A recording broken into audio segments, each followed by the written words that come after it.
un autre dans l'ouest au port, et certainement que dans l'esprit, nous serons toute l'Église réunie. Amen. Donc dimanche, 9 h ici, lundi, 9 h Saint-André. Ça va pour tout le monde? Voilà, ça c'est pour la semaine prochaine. On maintient le jeûne et prière mardi dans ce lieu à midi pour celles et ceux qui peuvent et qui veulent venir intercéder. Et puis la permanence mercredi à 9 h aussi, elle sera là. Et puis ce matin, je dois souhaiter un joyeux anniversaire à mon fils. Samuel a 17 ans aujourd'hui. Que Dieu le bénisse. Amen. Ça passe, hein? 17 ans. Mais c'est ainsi. Voilà, on va ouvrir l'écriture dans le livre de la Genèse ensemble. Nous continuons notre série de messages intitulée « S'épanouir en Christ ». Dieu veut que tu sois épanoui.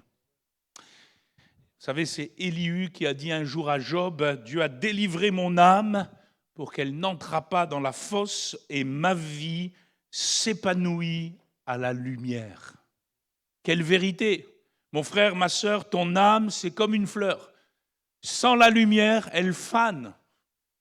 Et Jésus a dit, je suis la lumière du monde.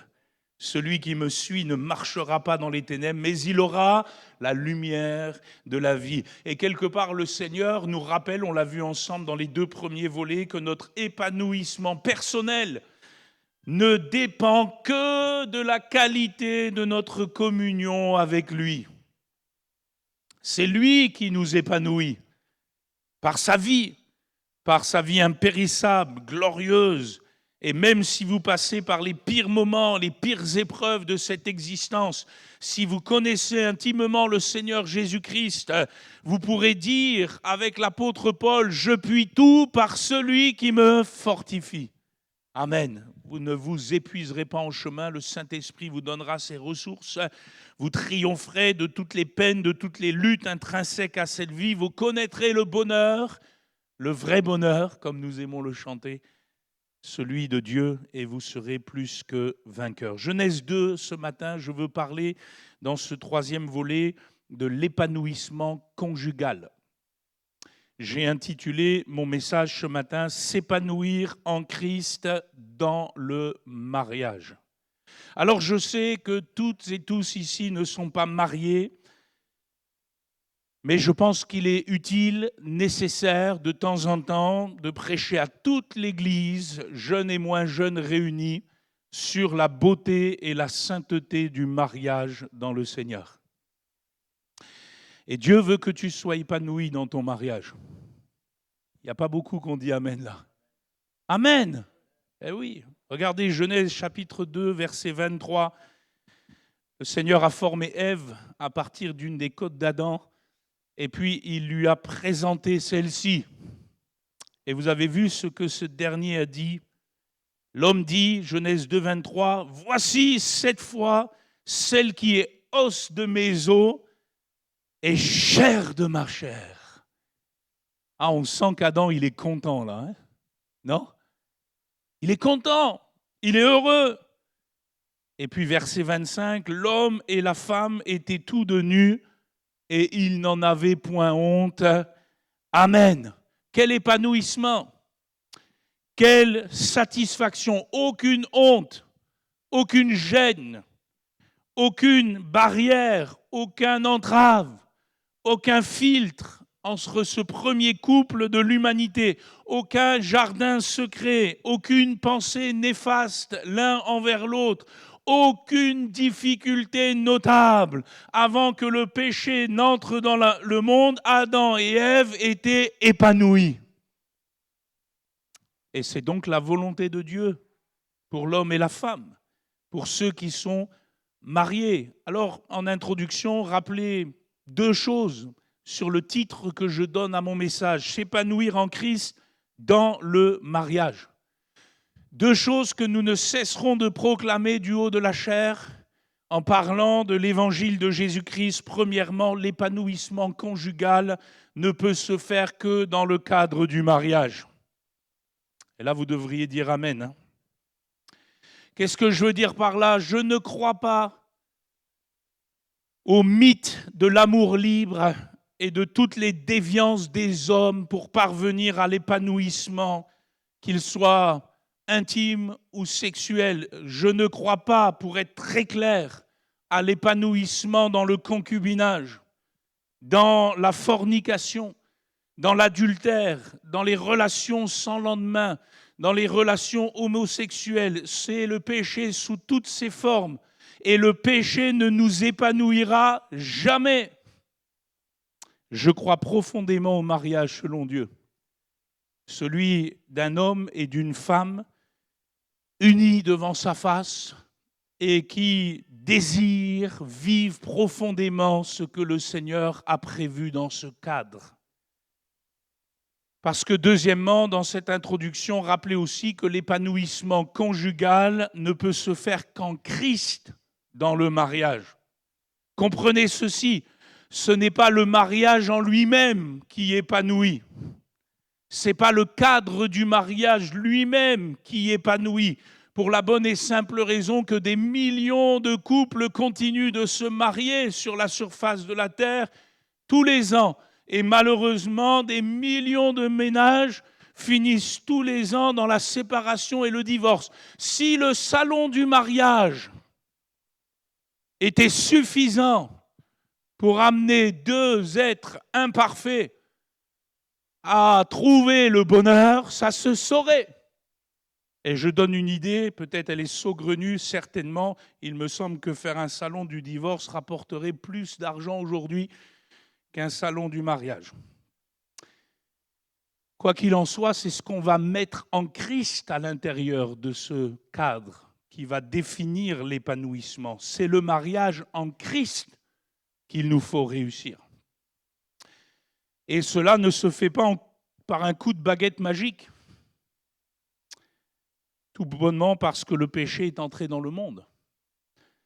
Et tout comme il faut apprendre à s'épanouir dans le Seigneur personnellement, et nous l'avons vu, tout comme il faut apprendre à triompher de nos mal-être et de tous nos manques d'estime personnelle en Christ, il faut aussi apprendre à s'épanouir dans le Seigneur, dans le mariage, pour parvenir, par la grâce de Dieu, à une vie conjugale qui a du sens, qui a de l'intérêt, qui a aussi de la satisfaction, malgré toutes les pressions et toutes les difficultés que la vie engendre sous le soleil, étant donné, je le répète, que le mariage va réunir deux êtres imparfaits qui vont devoir trouver dans le Seigneur toutes les ressources dont ils ont besoin. C'est pourquoi, et je conclus cette introduction, nous ne cesserons de rappeler à tous ceux qui veulent se marier que l'important est d'abord et avant tout de se marier dans le Seigneur. Comment s'épanouir avec quelqu'un qui ne partage pas le Seigneur? À mon humble avis, c'est impossible. On n'attelle pas la lumière avec les ténèbres. L'eau chaude avec l'eau froide n'a jamais fait autre chose que de l'eau tiède. Si vous devez vous marier, si vous devez vous remarier, que cela soit dans le Seigneur, comme c'est écrit. Si vous êtes déjà marié, et là je fais une parenthèse, et que vous êtes converti, ou que vous êtes revenu au Seigneur après un temps d'égarement, et que votre conjoint n'est pas au Seigneur, restez comme vous êtes. C'est aussi la parole. Dieu ne vous a pas appelé à autre chose qu'à la paix et à gagner votre conjoint par votre chasteté et votre vie pieuse et respectueuse. Vous ne trouverez peut-être pas autant d'épanouissement dans le couple qu'avec un couple de frères et de sœurs qui s'aiment dans le Seigneur, certainement. Mais, vous pourrez toujours, par le Saint-Esprit et la lumière qui brille en vous, sanctifier vos proches. Alléluia. Et trouver tout ce dont vous avez besoin dans votre âme pour la gloire de son nom. Voilà le cadre que je voulais fixer. Avant maintenant d'entrer dans deux grands points, et dans un premier grand point, vous rappeler ce qu'il faut impérativement cultiver en tant que couple en Christ pour vous épanouir dans le Seigneur et ne pas vous retrouver en crise. À mon avis, ce ne sont que des rappels. Mais qu'il est bon d'entendre encore la parole du Seigneur ce matin. Qu'est-ce qu'il faut impérativement pour que mon épouse et moi-même, dans le Seigneur, on puisse trouver de l'épanouissement? Qu'est-ce qu'il faut? Outre, bien sûr, de passer des moments ensemble, des bons moments ensemble, de valoriser notre relation conjugale, dans le respect, dans l'échange, pour vivre un couple épanoui dans le Seigneur, il faut premièrement une saine conception de la place de chacun dans le couple. Une saine conception de la place de chacun dans le couple. Je ne trouverai pas d'épanouissement dans mon couple si je ne suis pas à ma place. C'est pour cela que l'apôtre Paul, inspiré par le Saint-Esprit, rappelle aux Éphésiens la place de chacun. Femmes, soyez soumises à vos maris comme au Seigneur. Marie, aimez vos femmes comme Christ a aimé l'Église et s'est livré lui-même pour elle. Amen. C'est simple, c'est concret, c'est direct. C'est tout ce que le monde qui nous entoure ne veut plus du tout entendre, mais c'est tout ce que vous avez besoin pour trouver de l'épanouissement dans le Seigneur, dans votre couple. J'affirme qu'un couple ne peut pas trouver de l'épanouissement s'il n'y a pas un saint, et je le mets cet adjectif dans les deux sens, S-A-I-N et S-A-I-N-T, un saint positionnement, ou peut-être s'il le faut, repositionnement de chacun dans la place que Dieu a donnée. Frères et sœurs, il a toujours été de la volonté de Dieu, depuis le début, que l'homme aime sa femme comme Christ aime l'Église. Et il a toujours été de la volonté de Dieu, dès le début, que l'épouse soit soumise à son mari comme l'Église l'est au Seigneur. Mais nous savons que le péché, entrant dans le monde, entrant dans les cœurs, a tout mis par terre. Dieu disait à Ève, après la chute, « Tes désirs se porteront sur ton mari, mais il dominera sur toi. » Voyez, le Seigneur, s'il nous voyait nous débattre aujourd'hui et qu'il était présent physiquement au milieu de nous, il pourrait nous dire au commencement, il n'en était pas ainsi.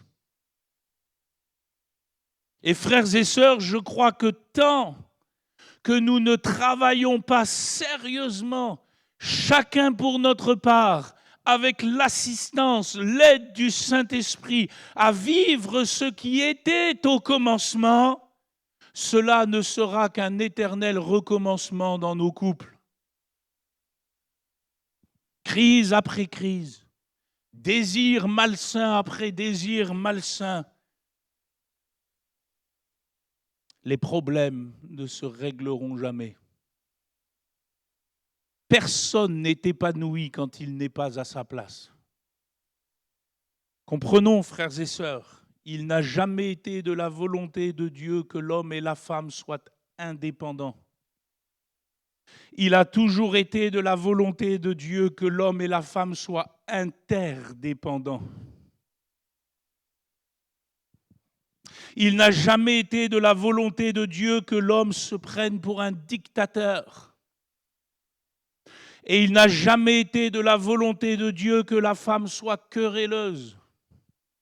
Il a toujours été de la volonté de Dieu que l'homme bénisse et couvre de son amour son épouse. Et il a toujours été de la volonté de Dieu que la femme se tienne aux côtés de son mari pour former ce couple fort qui va servir les intérêts du royaume de Dieu. Excusez-moi, frères et sœurs, chers amis, je suis fatigué d'entendre tous les discours du monde, qu'ils soient réactionnaires ou féministes aujourd'hui, sur la place ou le rôle de chacun dans le couple. Je pense que, vu les résultats plus que médiocres du monde dans le couple, c'est à la parole de Dieu de nous parler et pas au monde. C'est à la parole de Dieu que nous devons nous référer. Et je crois profondément à la place mesurée, bénie, équilibrée du Seigneur pour chacun dans le couple. Mais si vous ne comprenez pas cette place, vous ne la vivrez pas avec foi et vous ne trouverez pas d'épanouissement. Vous serez toujours bloqué dans cette conséquence de la chute où les désirs se portent sur le mari et le mari domine sur elle. Et à un moment donné, je dis, frères et sœurs, il faut sortir de tout cela. Pour être très concret, très pratique, comment voulez-vous qu'un mari ou une femme s'épanouisse dans le couple quand l'un ou l'autre prend toute la place ou quand l'un ou l'autre n'est pas à sa place? Comment s'épanouir sous l'écrasement ou les désirs mal placés de l'un ou de l'autre? Comment s'épanouir quand on n'a pas son mot à dire ou qu'il n'y a que si peu de respect pour ce que l'on est ou ce que l'on pense? Et je parle autant aux femmes qu'aux maris ce matin. Voyez-vous, si nous voulons nous épanouir dans notre vie conjugale, il faut avoir l'audace, le courage de se remettre profondément et personnellement en cause dans le Seigneur.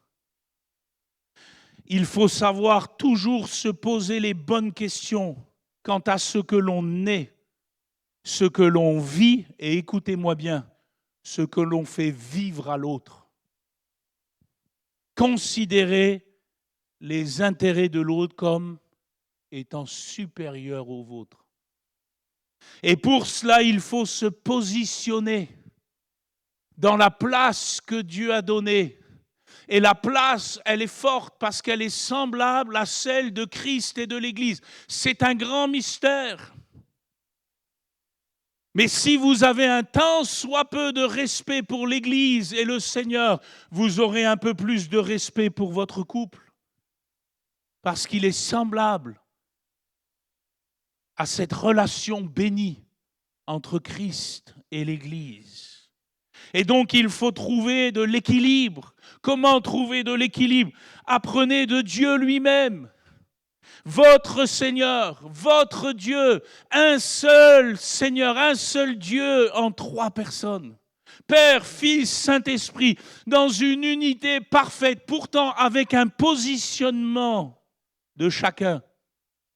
Le Père est premier, le Fils second et l'Esprit est troisième. Aucune jalousie l'un envers l'autre, aucun écrasement, aucune volonté personnelle. Le Père premier fait tout pour la gloire de son Fils. Le Fils second fait tout pour la gloire de son Père. L'Esprit troisième fait tout pour la gloire de Dieu. Quelle harmonie! Quelle paix! Quel ordre! Quelle stabilité! Avec au milieu un amour sans faille, une unité parfaite. Plus vous connaîtrez Dieu, plus vous saurez vous positionner dans le Seigneur. Deuxièmement, toujours dans ce qu'il faut cultiver, ce sont des rappels mais importants. Et si vous avez besoin de vous repositionner, je vous en prie, faites-le, sinon vous allez trouver peu d'épanouissement. Deuxièmement, pour être épanoui dans votre couple, dans le Seigneur, il vous faut une vie de prière solide. Et cela en deux aspects. Il vous faut déjà une vie de prière personnelle solide dans le sein du couple. Regardez ce que Paul dit dans 1 Corinthiens 7, verset 3.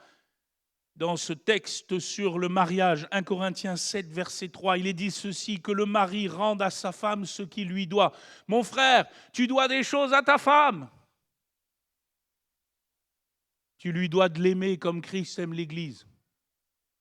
Alors avant de parler de ce qu'elle te doit, ce serait bien que tu cherches ce que tu lui dois. Et de la même manière, les sœurs, vous êtes là? Il y a encore du monde ce matin, ça va? Que la femme agisse de même envers son mari.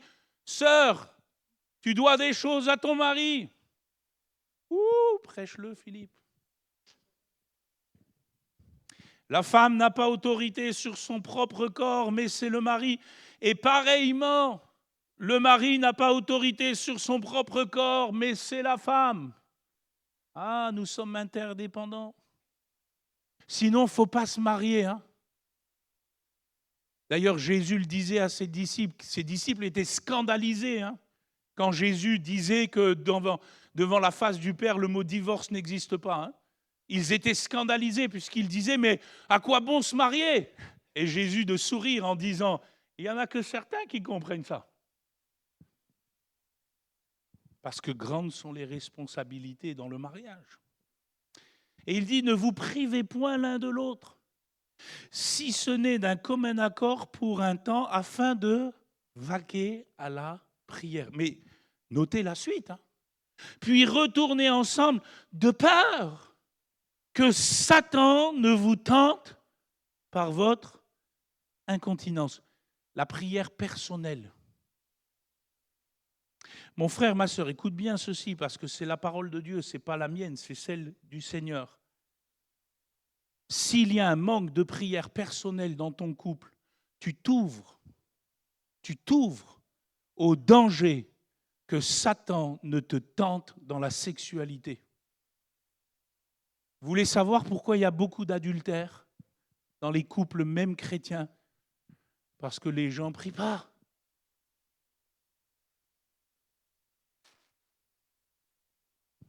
La vie de prière personnelle. Deuxièmement, la vie de prière commune.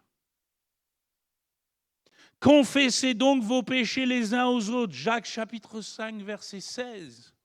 Et priez les uns pour les autres afin que vous soyez guéris.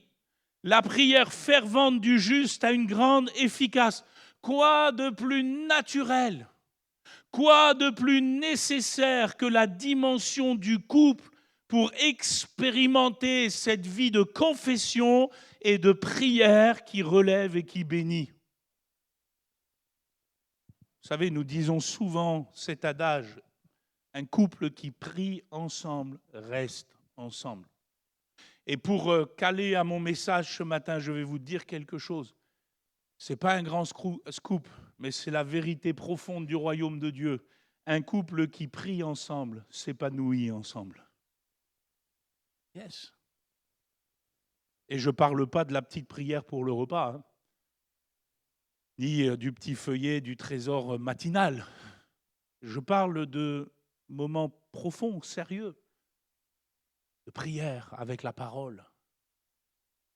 Je crois qu'un couple qui prend le temps de se retrouver au pied du Seigneur apprend à s'encourager et à s'exhorter dans le Seigneur. Vous savez, je vais vous dire quelque chose. Vous qui êtes mariés dans le Seigneur, si votre conjoint est chrétien, que vous êtes chrétien, authentiquement chrétien, ceux qui vivent avec des personnes incroyantes aimeraient tellement être à votre place pour pouvoir prier avec leur conjoint. N'est-ce pas? Et vous ne le faites pas.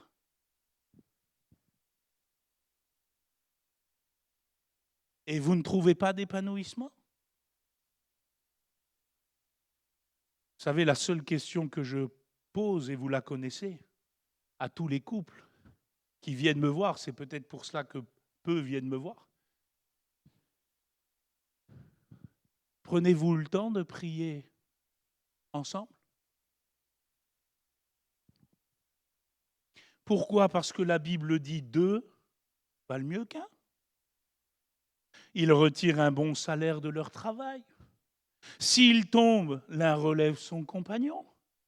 Mais malheur à celui qui est seul et qui tombe, sans avoir un second pour le relever. De même, si 2 couchent ensemble, ils auront chaud. Mais celui qui est seul, comment aura-t-il chaud? Et si quelqu'un est plus fort qu'un seul, les 2 peuvent lui résister. et la corde à 3 fils ne se rompt pas facilement. Vous savez, il y a des luttes, des combats qui doivent se vivre à 2 dans la prière. Sinon, il n'y aura pas d'épanouissement.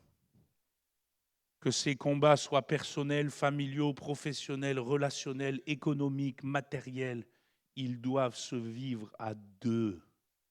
Si vous êtes marié avec un conjoint chrétien, vous avez un privilège extraordinaire. Extraordinaire! Vous pouvez prier tous les jours ensemble. Alors j'ouvre une petite parenthèse à ceux qui sont mariés à un incroyant. Si vous ne pouvez pas vivre cette dimension, peut-être vous êtes converti après le mariage, vous êtes revenu au Seigneur, après vous êtes marié. Trouvez un partenaire de prière dans l'assemblée. Quelqu'un avec qui vous pourrez partager des moments bénis, parce que vous avez aussi besoin de prier à 2. Sinon, le diable ne manquera pas de vous cibler, de vous cribler comme le froment. La prière. Troisièmement, j'avance. Pour être un couple épanoui dans le Seigneur, il faut une écoute mutuelle respectueuse. C'est des choses de base. Mais si ces choses ne sont pas là, il n'y aura pas d'épanouissement. Proverbe 31, verset 10, verset 23, verset 28, verset 30, je le lis. Qui peut trouver une femme vertueuse ? Elle a bien plus de valeur que les perles. Son mari est considéré aux portes lorsqu'il siège avec les anciens du pays. Son mari se lève et lui donne des louanges. La grâce est trompeuse et la beauté est vaine. La femme qui craint l'Éternel est celle qui sera louée. Relisez ce texte, voyez le respect profond qu'il y a entre cette femme vertueuse et ce mari. La femme parle bien de son mari en public et vice-versa. Certainement parce qu'en privé, ils se parlent bien. Et parce qu'en privé, avant tout, ils s'écoutent. Dans la grâce, ils ne se dévalorisent pas, ils ne se rabaissent pas, ils ne se parlent pas mal. Ils ont décidé depuis longtemps que la langue serait un instrument de bénédiction et non de destruction. La Bible dit on éprouve de la joie à donner une réponse de sa bouche. Et combien est agréable une parole dite à propos. Notez la satisfaction, l'épanouissement qui passe par la langue. Et vous savez que nous ne parlons que ce qui est au fond de notre cœur. C'est du fruit de sa bouche que l'homme rassasie son corps, c'est du produit de ses lèvres qu'il se rassasie. La mort et la vie sont au pouvoir de la langue. Quiconque l'aime en mangera les fruits. Écoutez bien ceci, si vous voulez trouver de l'épanouissement dans le Seigneur, vous avez intérêt à regarder profondément ce que vous dites, pourquoi vous le dites et comment vous le dites. Parce que la vie et la mort sont au pouvoir de la langue. Et pour cela, certainement qu'il faut apprendre à s'écouter mutuellement. Quatrièmement, ce qu'il faut pour trouver de l'épanouissement, une volonté de résoudre dans l'unité tous les conflits de la vie. Oui, oui. Et je souligne, dans l'unité, c'est-à-dire ensemble, trouver ensemble une solution. Et tous les conflits de la vie, aussi minimes soient-ils, parce que vous savez qu'un caillou dans une chaussure vous empêche de marcher. Pourtant, un caillou, c'est pas gros. Parfois, c'est un petit gravillon comme ça. Et si vous faites une rando avec un gravillon comme ça, à la fin, je vous promets que vous allez voir le médecin. Ne minimisez aucun conflit, aussi minime soit-il. Résolvez-les dans l'unité. L'épanouissement du couple passe par la résolution des problèmes. Ce n'est pas un grand scoop. Je n'ai pas de scoop ce matin, je n'ai que la parole de Dieu. Le Seigneur a dit, je vous donne ma paix. Quel privilège! Nous avons la paix de Jésus. La question est de savoir qu'est-ce qu'on en fait. Il faut la cultiver, il faut la travailler. Heureux les artisans de paix. Vous avez vu les artisans? Celui qui, par exemple, façonne des outils, il travaille avec des matériaux. Le Seigneur t'a donné un matériau précieux, sa paix. Et maintenant, il faut que tu la travailles. Heureux les fabricants de paix. Mais que de conflits en couple, que de couples en conflit. Même dans l'Église aujourd'hui. Vous savez que les couples soient en crise dans le monde, ça ne m'étonne pas beaucoup. Ils ne connaissent pas le prince de la paix. Mais que les croyants demeurent inlassablement dans les mêmes conflits me laisse pantois. C'est un triste constat, mais il faut, frères et sœurs, le dépasser. Comment? En se levant par la foi, en œuvrant dans la paix. Heureux les artisans de paix, heureux, satisfaits, épanouis, les artisans de paix. Alors cela demande certainement du tact, de la douceur, de la conciliation, du pardon, toutes sortes d'attitudes saines, saintes, qui découlent du fruit de l'esprit. Il faut certainement se laisser briser, il faut chercher des solutions, ne jamais demeurer dans des impasses. Il ne faut même jamais, écoutez bien ceci, c'est écrit, c'est pas moi, il ne faut même jamais se coucher sur sa colère. Parce que sinon, ça va engendrer de l'amertume. Et l'amertume va engendrer un manque d'épanouissement, des frustrations. Il faut, frères et sœurs, se pardonner régulièrement dans le Seigneur. Ne pas garder au fond de nos cœurs des blessures, des amertumes sans fin. Vous savez, parfois, je le dis et je le dis avec beaucoup de tristesse, mais aussi croyant que le Seigneur peut faire une œuvre extraordinaire. Beaucoup de couples, aujourd'hui, ressemblent à la bataille de Verdun. Je peux vous en parler, j'ai été pasteur à Verdun. Tout le monde a entendu parler de Verdun non plus, la Grande Guerre. On disait que c'était la der des der. La bataille de Verdun, l'une des batailles de tranchées les plus mortelles de l'histoire des hommes. Rendez-vous compte, 10 mois, elle a duré cette bataille, 10 mois entre les Français et les Allemands. Dans les tranchées de la Meuse, dans ces tranchées, on n'a jamais avancé plus d'1 mètre. Pendant 10 mois. S'il y en a un qui gagnait 1 mètre, le lendemain, c'est l'autre qui gagnait 1 mètre. 700 000 morts. Ça veut dire plus de 2000 morts par jour. Et les couples, parfois, ressemblent à la bataille de Verdun. Chacun est dans ses tranchées. Nous, on dit dans ses retranchements. Et la seule chose qu'on a appris, c'est à se jeter des grenades. Ah ça, le tiré de grenade, il est parfait. Hein. On sait cibler parfaitement l'autre. Mes frères et sœurs, il n'y a pas d'épanouissement dans la guerre. Si les conflits ne se règlent jamais, ils ne seront jamais autre chose que des problèmes. Heureux les artisans de paix. Voilà ce qu'il faut. Une saine conception de la place de chacun. Une vie de prière personnelle et commune, solide. Une écoute mutuelle respectueuse. Une volonté de résoudre dans l'unité tous les conflits de la vie. Et ces choses-là amènent à l'épanouissement. Et vous pouvez les vivre dans l'esprit. Maintenant, dans un deuxième grand point, très rapidement, ce qu'il ne faut surtout pas qu'il y ait dans votre couple,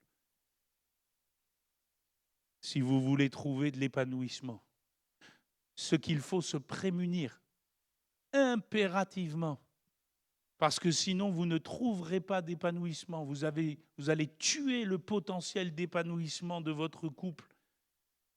Il ne faut surtout pas qu'il y ait premièrement du mensonge.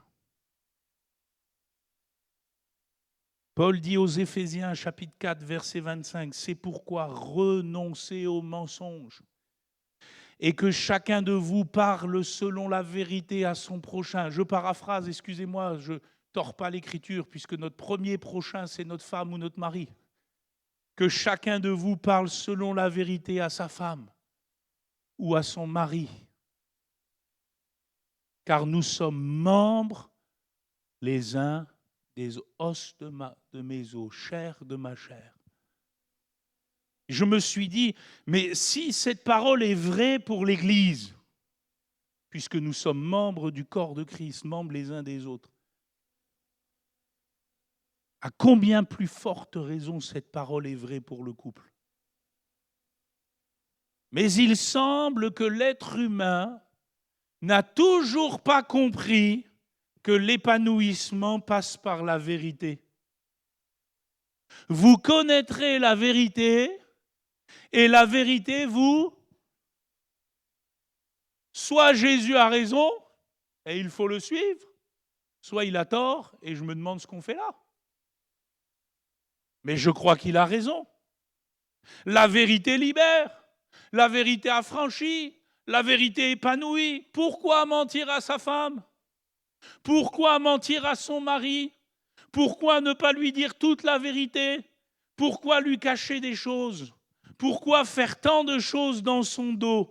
Pourquoi vouloir toujours arrondir les angles, ne jamais employer des mots vrais? Pourquoi perdre son temps et son énergie dans des demi-vérités et des justifications qui n'en sont point? Pourquoi garder un jardin secret?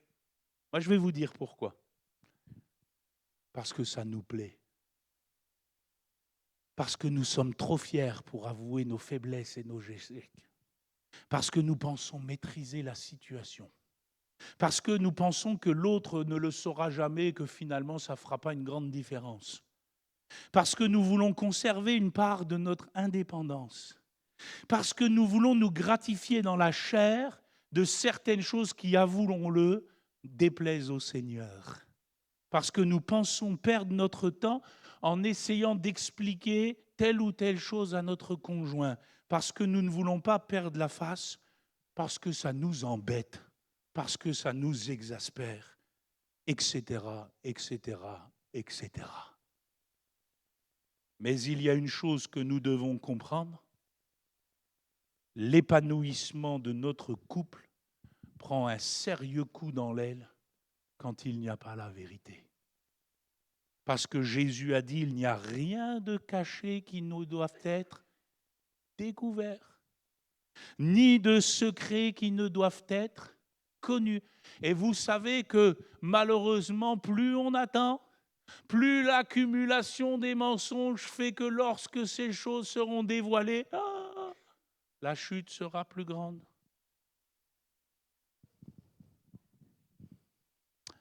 Voyez comment le mensonge a failli tuer le couple d'Abraham et de Sarah en Égypte.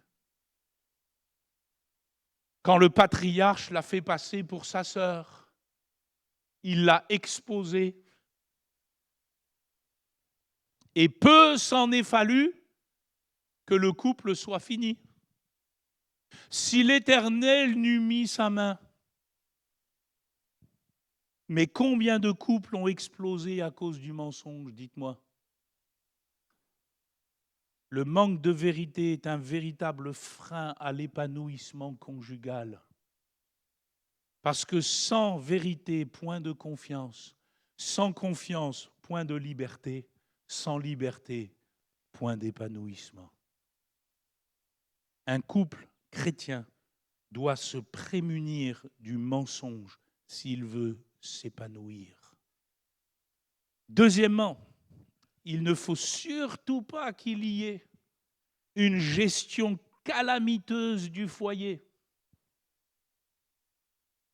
Un manque de gestion au niveau de l'argent ou au niveau de l'éducation des enfants pourra tuer votre épanouissement conjugal. On n'est pas épanoui dans les dettes.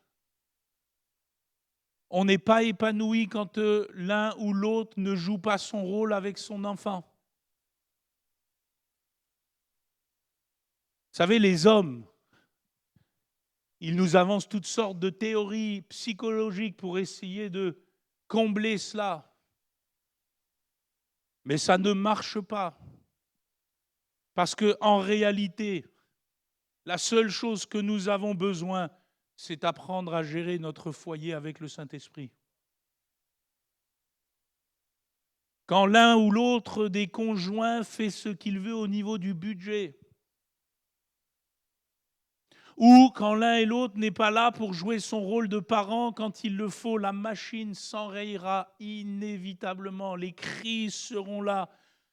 Et une fois que les crises seront là, il va y avoir ce qu'on appelle une crise de fond. Et la crise de fond va détruire le lien. La Bible nous enseigne en long et en large que l'épanouissement conjugal passe par une bonne gestion familiale. Si vous ne savez pas gérer un budget, faites-vous aider. Si vous avez besoin de conseils concernant l'éducation des enfants, faites-vous aider. La parole a beaucoup de choses à vous dire là-dessus. Tel qui donne libéralement, Proverbe 11, 24, 25, devient plus riche. Tel qui l'épargne à l'excès ne fait que s'appauvrir. L'âme bienfaisante sera rassasiée. Et celui qui arrose sera lui-même arrosé. Je souligne cette expression, l'âme bienfaisante sera rassasiée. C'est important parce que dans le même texte, il est dit ceci, Proverbe 11, 29, « Celui qui trouble sa maison héritera du vent. » Vous connaissez ce proverbe, qui sème le vent récolte. Vous savez que c'est un proverbe de la Bible? C'est dans un des prophètes. Et il y a tant de moyens de troubler son foyer. Et à la fin, on reviendra toujours au fait que celui ou celle qui trouble son foyer n'a pas cultivé une âme bienfaisante. Il ou elle aura tout cassé dans son manque de générosité ou dans son incapacité à gérer ce qu'il ou elle possède. Il ou elle aura tout cassé dans son caractère trop dur ou trop laxiste envers les enfants. Au final, il n'y aura pas ou si peu d'épanouissement dans le couple. Mon frère, ma sœur, apprendre à gérer son foyer avec Dieu est une nécessité impérative au vu de l'épanouissement que nous cherchons, car il est doux, et je le souligne, qu'il est doux, qu'il est doux, qu'il est doux, qu'il est agréable d'être en présence d'une femme vertueuse qui, je cite, Proverbe 31, 19, 21 et verset 27, « Mets la main à la quenouille, tends la main au malheureux, ne crains pas la neige pour sa maison, veille sur ce qui se passe dans sa maison. » De la même manière qu'il est doux, qu'il est agréable d'être en présence d'un homme sage qui, je cite, Proverbe 24, 5, 1 Corinthiens 6, 5, Proverbe 21, 20, est plein de force, à la science de Dieu, peut prononcer entre ses frères, possède dans sa maison de précieux trésors et de l'huile. Finalement, la question qu'il faut se poser, elle est simple. Quel mari suis-je pour ma femme? Quelle épouse suis-je pour mon mari? Parce que c'est cela, le chemin de l'épanouissement. Et ça nous amène en conclusion, parce que je ne veux pas être trop long ce matin. La conclusion aussi, il ne faut surtout pas qu'il y ait, troisièmement, au-delà du mensonge, au-delà d'une gestion calamiteuse de la famille, il ne faut surtout pas qu'il y ait une indifférence aux besoins profonds de l'autre. Qu'est-ce que je veux dire par là? Qu'il est tragique de voir un mari ou une épouse, parce que c'est pareil dans les deux sens, qu'il est tragique de voir un conjoint qui ne prend jamais vraiment conscience des besoins de l'autre. Qu'il est tragique de voir un des conjoints, je l'ai mis ainsi dans mes notes, entre guillemets, vous le comprendrez, ne jamais mettre les mains dans le cambouis quand il le faut. Qu'il est tragique de voir l'un des deux se désintéresser complètement de ce que l'autre vit, traverse, expérimente dans telle ou telle situation. Ou penser que ce n'est pas grand-chose et que l'autre devrait triompher bien vite.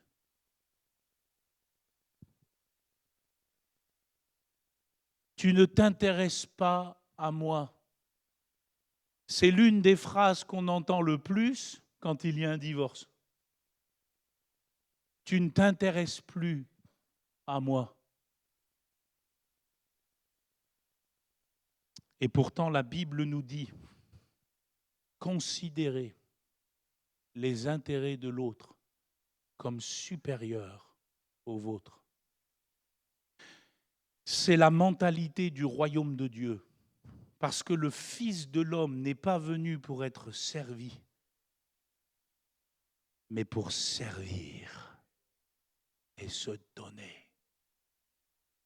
La mentalité du don, du sacrifice, c'est difficile, mais c'est la volonté de Dieu.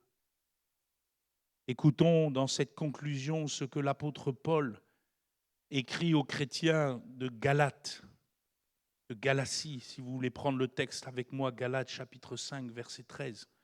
Certes, ce texte a été écrit aux chrétiens, mais de la même manière que je l'ai dit tout à l'heure, je pense que nous pouvons déjà et avant tout l'appliquer à nos couples. Parce que notre première cellule spirituelle, c'est notre couple. Amen. Mon frère, ma sœur, tu es sacrificateur pour Dieu le Père. Ta première cellule spirituelle, c'est ton couple en tant que sacrificateur. Et il y a besoin certainement de la grâce de Dieu. Voilà ce qu'il dit, Galates chapitre 5, verset 13. Frères, sœurs, vous avez été appelés à la liberté. Seulement ne faites pas de cette liberté un prétexte de vivre selon la chair. Et je souligne la suite, ce sera le verset pour vous cette semaine. Rendez-vous par la charité, c'est-à-dire par l'amour infaillible de Dieu, par l'amour qui croit tout, qui supporte tout, qui espère tout, par l'amour qui est patient, qui n'est point envieux, qui ne cherche point son intérêt. Rendez-vous par l'amour de Dieu répandu dans vos cœurs par le Saint-Esprit, serviteurs les uns des autres. Si nous apprenions à nous rendre par la charité serviteurs de l'autre, au lieu de se servir de l'autre ou de se faire constamment servir par l'autre, nous serions plus épanouis. Parce que je pose une question. Jésus, notre Seigneur, n'était-il pas l'homme le plus épanoui en étant venu non pour être servi, mais pour servir?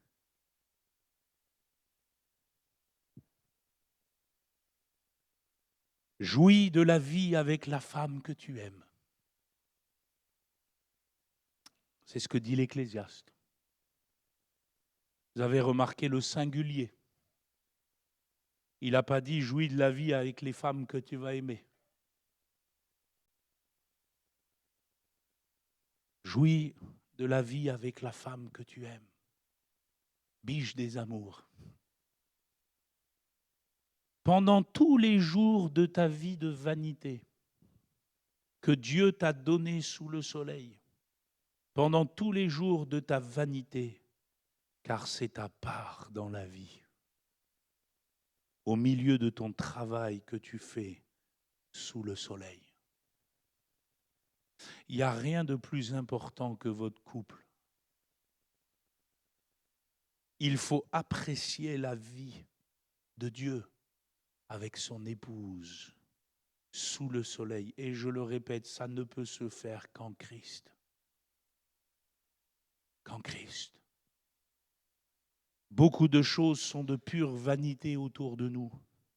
Elles nous égarent. Mais je crois que si nous restons solidement ancrés dans ce que nous avons partagé ce matin, je suis persuadé qu'à la fin de cette vie, nous pourrons dire « Merci Seigneur pour l'époux ou pour l'épouse que tu m'as donné. J'ai apprécié la vie avec elle ou avec lui. » Si vous ne pouvez pas encore dire cela, c'est que vous avez du travail, vous avez du pain sur la planche. Relevez vos manches et avec l'aide du Saint-Esprit, travaillez au bien de votre couple. Le Seigneur saura vous bénir. Le Seigneur saura vous consoler. Le Seigneur saura vous relever. Le Seigneur saura rattraper les années perdues. Et il vous permettra de bien finir la course. On se lève ensemble, on prie le Seigneur, les musiciens, les choristes, notre frère Jean-Michel vont revenir, notre frère va nous conduire dans un cantique, il va conclure aussi ces moments avec les requêtes et aussi les annonces, mais prions le Seigneur. Amen. Si vous êtes venu avec votre épouse ce matin, prenez-lui la main ce matin.